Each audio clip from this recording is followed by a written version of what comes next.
A FACAPA, Faculdade Católica de Pouso Alegre, e a Paróquia Nossa Senhora de Fátima, Diocese de Guaxupé, apresentam a importância espiritual do cuidado com a casa comum, um estudo da carta encíclica Laudato Si e da exortação apostólica Laudate Deum, do Papa Francisco, sobre o cuidado com a casa comum. A apresentação de Cássio Machado e Vinícius Fonseca, bacharelandos do curso de Filosofia da FACAPA e seminaristas da Diocese de Guaxupé.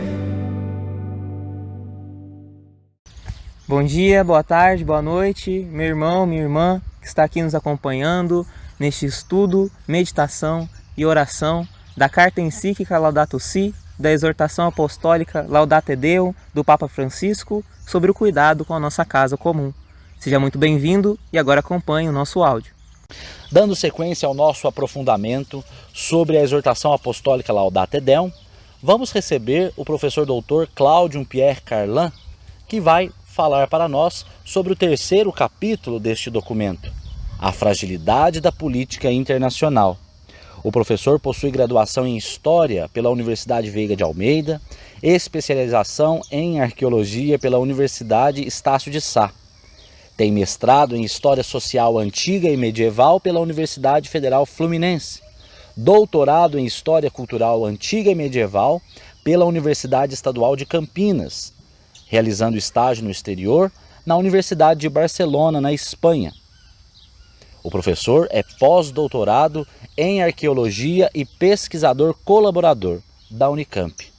Atualmente, professor associado de História Antiga da Unifal, Universidade Federal de Alfenas, coordenador do curso de História entre 2015 e 2017 e atualmente é diretor de Relações Internacionais e Institucionais da Unifal.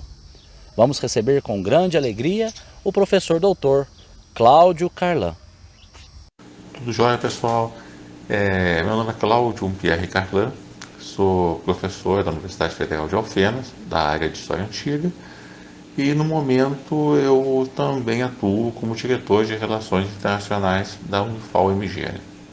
Gostaria de agradecer muito o Cássio e o Felipe por essa oportunidade de poder falar um pouco sobre essa encíclica papal, né? Os cuidados da casa comum, né? Então, antes de falar da parte da encíclica mesmo, é do Papa que a planejou. O Papa Francisco, ele é da Ordem dos Jesuítas, foi criado no século XVI por Santo Inácio de Loyola, né? O capitão, era capitão antes de ser padre, né? Capitão Inácio de Loyola, veio de uma família de militares da área de Ravenna, né? Lutaram vários anos, até por razões políticas da Espanha na época, né? E depois, o Santo Inácio, quando criou a Ordem dos Jesuítas, ele criou nessas perspectivas, ou seja, todos deveriam ser padres, professores, militares e cientistas. Então, o jesuíta em si tem essa afinidade, por isso é o carisma muito forte, que é o caso do Papa, tanto que o Papa é torcedor do São Lourenço e está lá, é sócio do torcedor do São Lourenço. Que na Argentina é muito comum as torcidas serem localizadas por bairros, né? Boca é um bairro, River Plate é outro bairro, o São Lourenço é outro bairro, assim por diante. Né? Então, por isso, nessa concepção da encíclica, o Papa os utilizou muito do seu aprendizado na ordem do grupo dos jesuítas. Por isso, cuidados da casa comum. Quando falo cuidado da casa comum, é justamente aqueles cuidados que nós temos ao nosso redor, no caso, o próprio planeta. Por isso que, numa das partes da encíclica, ele explica a fraqueza das relações. Porque enquanto nós estivermos voltados apenas para a questão econômica, não tem saída, porque o lucro, a guerra dá muito mais lucro do que acabar com a fome. Então, enquanto nós estivermos preocupados nessa gestão política, voltado que tudo pode pelo progresso, tudo pode pela economia, nós nunca chegaremos a lugar nenhum. Pelo contrário, aí destruiremos boa parte do nosso planeta, como está acontecendo. seria mais ou menos você colocar fogo na sua casa para conseguir algum calor. Estamos no inverno, né? Então vamos colocar fogo na casa para esquentar um pouco. Não é a solução. Então, com isso, ele coloca na parte econômica essa política desenfreada, visando só a questão econômica da riqueza de algumas nações, de algumas pessoas dessas nações. O restante não. O progresso é necessário. Em nenhum momento o Papa critica o progresso. Não só o Papa, a própria Igreja Católica. O progresso faz parte da civilização humana. Graças ao progresso que nós conseguimos acabar com uma pandemia em 2 anos, praticamente, com a vacina. Porque as pandemias do passado duravam décadas, séculos até. A espanhola, por exemplo, durou mais de 10 anos. A espanhola que teve na década de 20 durou mais de 10 anos. A peste bubônica, que atingiu toda a Europa Ocidental, durou 800 anos.